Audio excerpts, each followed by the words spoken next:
Hello everyone, आज हम अपनी फैमिली लॉ की सीरीज को कंप्लीट करेंगे, आगे कंटिन्यू करेंगे। और आज हमारी ये जो क्लास है ये सेकंड क्लास है। इससे पहले हमने फर्स्ट क्लास जो है वो यहाँ पे मैरिजेस के बारे में डिस्कस किया था और मैरिजेस के बारे में अभी हम इसको थोड़ा सा कंटिन्यू करेंगे और उसके बाद हम स्टार्ट करेंगे यहाँ पे वैलिड मैरिजेस। तो सबसे पहले अगर आप DOLLB एंट्रेंस की तैयारी कर रहे हैं तो आप हमारे इस चैनल को सब्सक्राइब कर सकते हैं। इसके रिगार्डिंग अगर कोई भी आपको डिटेल चाहिए तो आप इस नंबर पे कांटेक्ट कर सकते हैं। तो चलिए स्टार्ट करते हैं। सबसे पहले हमने लास्ट क्लास में जहां छोड़ा था वो ये था परफॉर्मेंस और इसके बाद ये सोलेमनाइजेशन। अब इसके बाद हम बात करेंगे वैलिड मैरिज कौन कौन सी होती है। वैलिड मैरिज की कंडीशंस जो है section 5 of Hindu marriage act में गिवन है और ये एक 1955 का है। जैसे हमने बात की थी कि इससे पहले ब्रिटिश टाइम पीरियड में भी कुछ रूल्स जो थे, कुछ बिना कोडिफाइड लॉज जो थे वो भी चलते आ रहे थे। तो बिना कोडिफाइड जो लॉज चलते आ रहे थे उनको यहाँ पे कोडिफाई किया गया और कोडिफाई करने के बाद यहाँ पे हिंदू मैरिज एक्ट आया गया। जैसे डिवोर्स का कॉन्सेप्ट हो गया, मैरिज का जो यहाँ पे आप देखोगे कि पहले जो थी वो मैरिजेस में मतलब लड़के और लड़की की कंसेंट जरूरी नहीं थी, बट अब यहाँ पे लड़के और लड़की की कंसेंट जरूरी हो गई है। तो सेक्शन 5 जो है इसमें वैसे सेक्शन नहीं पूछे जाते हैं, लेकिन अगर आप लास्ट ईयर देखेंगे तो सेरेमनी से रिलेटेड सेक्शन पूछा गया था, सेरेमनी या रजिस्ट्रेशन से रिलेटेड। तो यहाँ पे जो सेक्शन 5 है वो आपकी बात करता है, कंडीशंस बताता है कि कौन से जो कंडीशंस है वहां पे वो फुलफिल जब होंगी तब आप क्या कर सकते हो, तब आप की मैरिज वैलिड होगी। तो कंडीशंस यहाँ पे क्या है वो देखते हैं। सबसे पहले both the parties should be Hindu, जो दोनों पार्टीज जो है वो हिंदू होनी चाहिए हिंदू मैरिज एक्ट के अंदर। और अगर एक पार्टी हिंदू है, अगर एक पार्टी आपकी हिंदू है और दूसरी पार्टी नॉन हिंदू है तो वो जो मैरिज है वो स्पेशल मैरिज एक्ट में कंसीडर की जाएगी, हिंदू मैरिज एक्ट में कंसीडर नहीं की जाएगी। और इसके साथ ही अगर एक भी पार्टी जो है यहाँ पे नॉन हिंदू है या वो दोनों ही नॉन हिंदू है तो वो क्या होगा, उनके इसमें नहीं आएगा, इस एक्ट में नहीं आएगा, किसी और लॉ में आएगा, या तो वो किस में आएगा, स्पेशल मैरिज एक्ट में आएगा। अब हम पहली कंडीशन देखेंगे। हमारी पहली कंडीशन है आपकी neither party should have a spouse living at the time of marriage. Marriage के टाइम पे किसी भी पार्टी का जो स्पाउस है वो लिविंग नहीं होना चाहिए। लिविंग नहीं होना चाहिए मतलब कि मान लीजिए हस्बैंड है, ये सिंपली बात कर रहा है बाइगमी की, बाइगमी या पॉलीगमी नहीं होनी चाहिए। उसके बारे में हम थोड़ी सी देर में पूरा डिस्कस करेंगे। एक हस्बैंड है और वाइफ है, इन दोनों की जो मैरिज है वो बिल्कुल लीगली है, लीगली वेटेड हस्बैंड वाइफ है ये, और सारी सेरेमनीज और सब कुछ इनके परफॉर्म हुए थे, सारे राइट्स परफॉर्म हुए थे।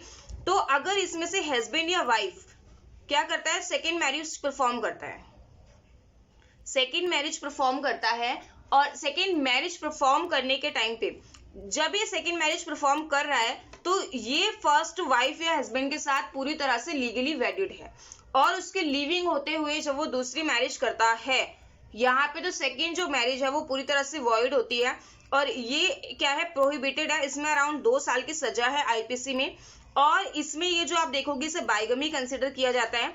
और इसके साथ यहाँ पे एक वर्ड आपको देखने को मिलेगा, दैट इज पोलीगामी। ठीक है, पोलीगामी नहीं होनी चाहिए, यानी कि एक से ज्यादा आप शादी नहीं कर सकते।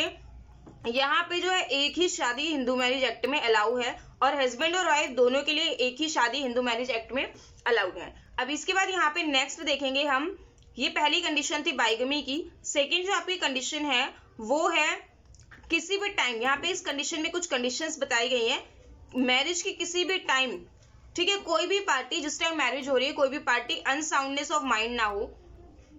अनसाउंडनेस ऑफ माइंड यानी कि वो पार्टी पूरे नेचर और कॉन्सिक्वेंसेस समझने के लिए एलिजिबल होनी चाहिए, उसको सब कुछ समझ आना चाहिए, जो भी नेचर हो रहा है, जो भी एक्ट वो कर रही है, यानी कि मैरिज की पूरी कंडीशंस उसको पता होनी चाहिए। इसके बाद आप देखेंगे अगर वो किसी भी मेंटल डिसऑर्डर से सफर ना कर रहा हो, मेंटल डिसऑर्डर से सफर ना कर रहा हो और इसके साथ ही he has been suffering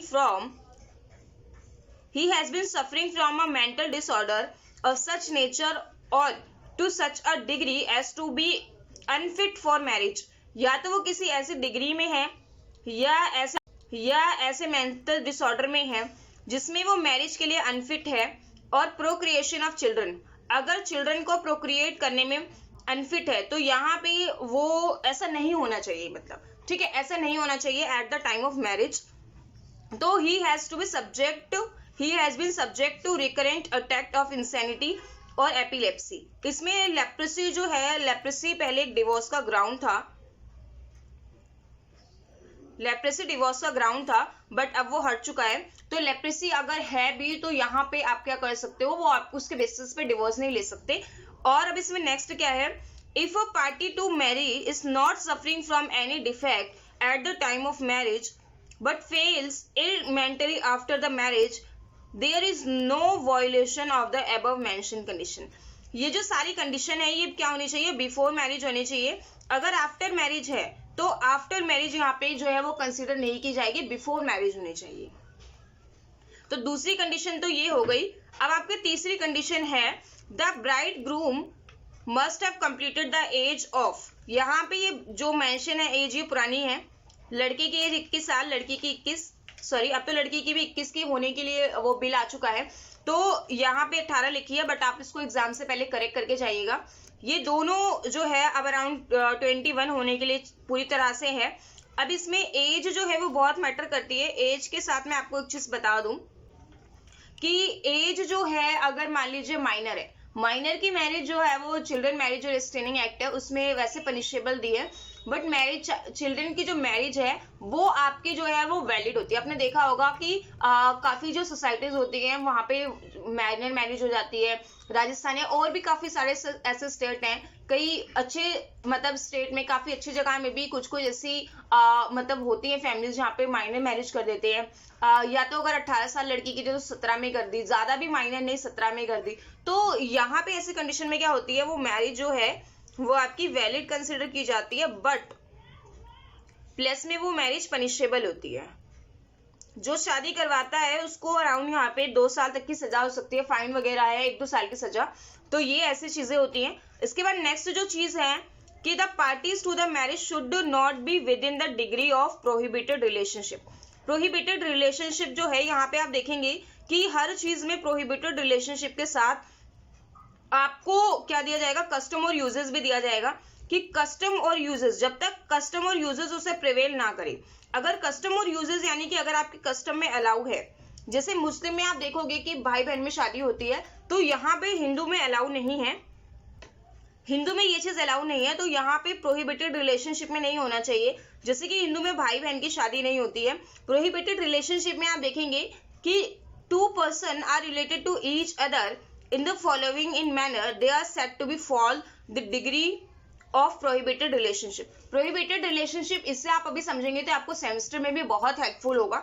जैसे कि बाइलिनेंट एसेंडेंट, और यहाँ पे मान लीजिए जो फादर है, father and daughter, father and grand daughter, mother and son, ये सभी प्रोहिबिटेड डिग्री में आती हैं। इसके बाद affinity, by affinity, father in law daughter in law के बीच में, स्टेप मदर और स्टेप सन के बीच में, ये प्रोहिबिटेड डिग्री है, इनके बीच में जो मैरिज है वो परफॉर्म नहीं हो सकती। Wife of brother, brother and fathers brother और मदर्स ब्रदर, इनके बीच में भी जो मैरिज है वो क्या नहीं हो सकती, वो परफॉर्म नहीं हो सकती, वो प्रोहिबिटेड डिग्री में आएगी। अब प्रोहिबिटेड डिग्री के बाद यहाँ पे आपको देखना होगा कि प्रोहिबिटेड डिग्री के बाद certain close relationship such as brother and sister, niece and uncle, nephew and aunty, तो कजिन्स, ये सारी आपकी प्रोहिबिटेड डिग्री में आती हैं। इनमें आपकी शादी जो है वो अलाउ नहीं होगी। और यहाँ पे आपको इसके एक्सेप्शन एक चीज देखनी है, जैसे मैंने बताया था, कस्टम और यूजेस। जब तक आपका कस्टम जो है इस चीज को गवर्न नहीं करेगा तब तक आप क्या करोगे, आप उसकी वो क्या होगी, प्रोहिबिटेड डिग्री में आएगी। नेक्स्ट है the parties are sapindas to each other. Parties क्या है, सपिंदा है एक दूसरे के। सपिंदा पे भी हम इसके देखेंगे कि इसका मतलब क्या होता है, सपिंडास टू ईच अदर। जब तक, अब यहाँ पे भी कंडीशन है, जब तक कस्टम, अगर आपको कस्टम गवर्न कर रहा है उस चीज के लिए, तो कस्टम अगर गवर्न कर रहा है तो आपको वो अलाउ किया जाएगा। अब इसके बाद यहाँ पे आप देखेंगे कि सेक्शन आपको नहीं याद करना है। सपिंदर रिलेशनशिप क्या होती हैं, सपिंदर रिलेशनशिप में कुछ हम चीजों को इंक्लूड करते हैं, जैसे कि यहाँ पे फादर जो है और मदर, मदर से हम अराउंड यहाँ पे फादर से हम अप टू 5 जनरेशन या ऐसे मेंशन 5 जनरेशन तक देखते हैं कि 5 जनरेशन की जो है वो क्या होने चाहिए, उसमें नहीं आने चाहिए। ऊपर के 5 जनरेशन से कोई रिलेशन नहीं होना चाहिए और मदर में 3 जनरेशन तक कोई रिलेशन नहीं होना चाहिए। यहाँ पे मदर को इंक्लूड करके है, इंक्लूसिव है, ये मदर को भी इंक्लूड करेगा और फादर को भी इंक्लूड करेगा। तो अगर यहाँ पे ऊपर की तरफ कोई रिलेशन ना हो और नीचे की तरफ भी कोई रिलेशन ना हो तो ये आपकी, अगर रिलेशन है तो ये सपिंदर रिलेशनशिप होगी जो कि इनवैलिड है, और अगर नहीं है ऐसा कोई रिलेशन तो ये आपकी सपिंदर रिलेशनशिप नहीं होगी जो कि वैलिड है। अब इसके बाद यहाँ पे हम डिस्कस करेंगे फुल ब्लड और हाफ ब्लड के मीनिंग।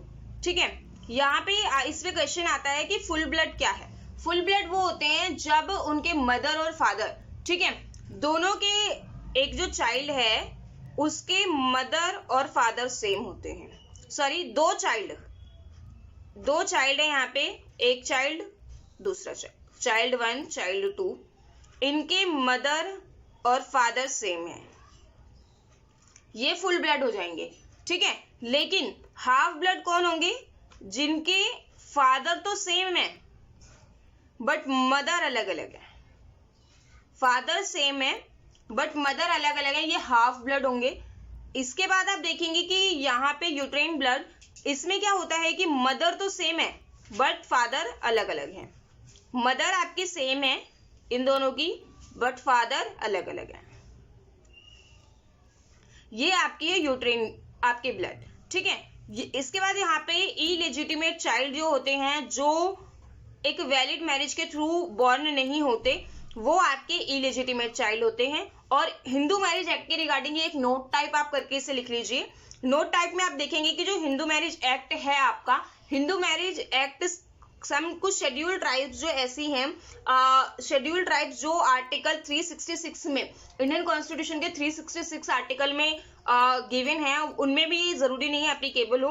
कुछ ट्राइब्स ऐसे होते हैं जहाँ पे उनके अपने कस्टम्स होते हैं, तो अगर किसी ट्राइब का अपना कस्टम है तो कस्टम के ऊपर ये एक्ट प्रेवेल नहीं करेगा। कस्टम जो है किस पे प्रेवेल करेगा? कस्टम आपका हिंदू मैरिज एक्ट पे प्रेवेल करेगा। जैसे आपने देखा होगा कि काफी ऐसी कम्युनिटी में होता है कि अगर हस्बैंड की डेथ हो जाती है तो उसके जो है हस्बैंड के छोटे भाई से उसकी शादी करा देते हैं, लेकिन हिंदू मैरिज एक्ट में यहाँ पे क्या है, इस चीज को अलाउ नहीं करता, बट छोटे भाई से शादी कराना आपका जो है वो कस्टम अलाउ करता है। तो कस्टम जो है हिंदू मैरिज एक्ट पे प्रिवेल करेगा, कस्टम आपका हिंदू मैरिज एक्ट पे प्रिवेल करेगा। इसके बाद देखिए कुछ चाइल्ड मैरिजेस जो है वो वैलिड होती है। चाइल्ड मैरिज जो है वो वॉइडेबल हो सकती है एट द ऑप्शन ऑफ, यहाँ पे चाइल्ड मैरिज जो है वो आपकी वॉइडेबल हो सकती है at the option of minor girl. ठीक है, माइनर गर्ल जो है अगर वो बोल दे मैं इस शादी को नहीं मानती हूँ और यहाँ पे मुझे ये शादी जो है नल एंड वॉइड करानी है, तो ऐसे केस में क्या होगा, ये चाइल्ड जो मैरिज है वो क्या हो जाएगी, वॉइड हो जाएगी। अदरवाइज वो जब तक वॉइड उसको डिक्लेयर नहीं कराया जाता वो आपकी वैलिड रहेगी। Prohibition of children marriage act 2006 declares the marriage whether solemnized before or after the commencement of the act between a male less than 21 years of age and a female less than 18 years। यहाँ पे आप इसका criteria हर जगह update करते चलिए। as voidable at the option of the party to the marriage who was a child at the time of marriage। यहाँ पे child कह रहा है तो ये at the option of girl plus at the option of boy, boy और girl दोनों के ऑप्शन पे होगी ये। ठीक है, अब इसके साथ ही यहाँ पे हम देखेंगे कि कुछ टर्म्स को हमें समझना जरूरी है। कुछ टर्म्स को हम किस तरह से समझेंगे, बाइगमी। ठीक है, अब बाइगमी देखिए क्या होता है। बाइगमी मैं आपको बता चुकी हूँ, बाइगमी पनिशेबल है आईपीसी में। बाइगमी 2 टाइप्स की होती है, पॉलीगामी और पॉलीएंड्री। पॉलीगामी कौन सी होती है, जब कोई हस्बैंड जो है, जब कोई हस्बैंड एक से ज्यादा मैरिज परफॉर्म करता है, हस्बैंड एक से ज्यादा वाइफ रखता है, वो पॉलीगामी होती है। पॉलीएंड्री कौन होती है, जब एक वाइफ एक से ज्यादा हस्बैंड रखती है तो वो आपके क्या होता है, वो पॉलीएंड्री होती है। बाइगमी हिंदू मेल्स को अलाउ नहीं है, इसका मतलब ये नहीं है कि फीमेल्स को भी नहीं है, बट मेल्स को अलाउ नहीं है। फीमेल्स को कहीं पर भी, हिंदू या मुस्लिम कहीं पर भी आपको देखोगे कि एक से ज्यादा शादी अलाउ नहीं है, बट बाइगमी जो है वो मुस्लिम मेल को अलाउ है टिल 4 मैरिजेस। 4 मैरिज वो कर सकते हैं, इसमें 5वीं नहीं कर सकते वो। कंडीशन यहाँ पे क्या है कि अब देखो कुछ कंडीशंस हैं। ये एक कंडीशंस थी जो अभी हमने देखी कि वैलिड मैरिज के लिए होनी चाहिए। इसके साथ ही मेंटल हेल्थ और इसकी कैपेसिटी सब कुछ समझने की होनी चाहिए वैलिड मैरिज में। कंडीशन ऑफ मैरिजेबल एज, ये बहुत इंपॉर्टेंट फैक्टर है। हालांकि ये पनिशेबल है, बट कोई भी मैरिज को डायरेक्टली वॉइड डिक्लेयर नहीं करता, माइनर मैरिज को वॉइड डिक्लेयर नहीं कर सकता तुरंत। कन्वर्ट टू इस्लाम, ये एक आपका सरला मुग्दल और लिली थॉमस के केसेस से रिलेटेड है। तो यहाँ पे क्या होता है कि आपने देखा होगा कि धर्मेंद्र और महेश भट्ट की, आई थिंक इन्होंने क्या किया था, सेकेंड मैरिज परफॉर्म करने के लिए इन्होंने अपने आप को हिंदू से किस में कन्वर्ट कर लिया था, मुस्लिम में। ठीक है, तो अगर आप सिर्फ अब के लॉ में अगर आप सिर्फ मैरिज परफॉर्म करने के लिए अपना रिलीजन कन्वर्ट करा रहे हो, अगर आप हिंदू हो और आप यहाँ पे मुस्लिम कन्वर्ट करा रहे हो, तो ये जो है एक आपका, आप इसमें डिफेंस नहीं ले सकते, आपको बाइगमी के लिए पनिश किया जाएगा। सोलेमनाइजेशन ऑफ मैरिज, सोलेमनाइजेशन किसके अकॉर्डिंग होनी चाहिए, किसी भी एक पार्टी जो है उसकी कम्युनिटी के अकॉर्डिंग क्या होनी चाहिए, वो सेरेमनीज परफॉर्म होनी चाहिए। सेरेमनीज के रिगार्डिंग आपका जो है सोलेमनाइजेशन के रिगार्डिंग आपको कौन सा सेक्शन है, वो आपका जो सेक्शन है वो है सेक्शन 7। रजिस्ट्रेशन ऑफ मैरिज जो है यहाँ पे वो 8 है। रजिस्ट्रेशन ऑफ मैरिज की जरूरत आपको तब पड़ती है जब आपका डिवोर्स का केस हो, या आपके चाइल्ड कस्टडी का केस हो, या मेंटेनेंस का केस हो। ऐसे केसेस में आपको जरूरत पड़ती है रजिस्ट्रेशन की। तो रजिस्ट्रेशन ऑफ मैरिज आपको बताना पड़ता है। अगर आपकी ऐसी मैरिज है, आपके पास कोई प्रूफ नहीं है, तो आपको यहाँ पे इन चीजों का जो है आपको डिफेंस नहीं मिलेगा, यानी कि आपको डिफेंस के साथ साथ आपको रेमेडी भी नहीं मिलेगी। तो इन सब चीजों के लिए आपकी मैरिज जो है वो फुली रजिस्टर्ड होना जरूरी है। तो इस वीडियो में इतना ही, मिलते हैं नेक्स्ट वीडियो में। Stay tuned with us and don't forget to subscribe my channel. Thank you.